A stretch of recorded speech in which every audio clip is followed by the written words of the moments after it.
Karon mga kadimarunong ato ning duulon si Mr. Godship. Anatay i-challenge sa iya ba kung iya bug yun mabuhat. Di na kinatudugayan mga kadimarunong ato na yung duulon ba. Mr. Godship na aday ka diya koy. Ako'y sagot ba ka Mr. Godship na ako i-challenge sa inyo. Kanang kumuha ning 1,000.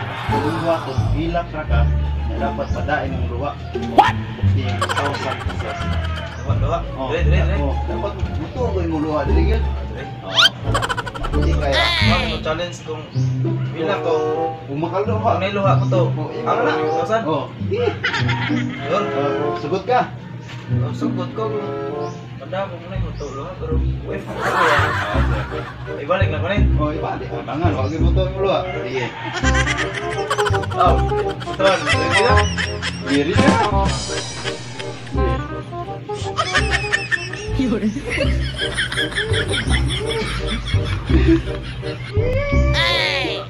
Ay, mag-inom daw sa mga ex ka itong iya kung yung pasakitan mo. Yaw. Para makailan.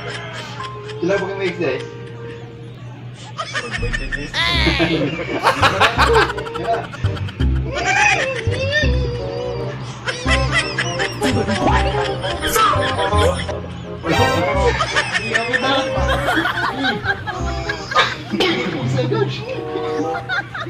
Iya kita.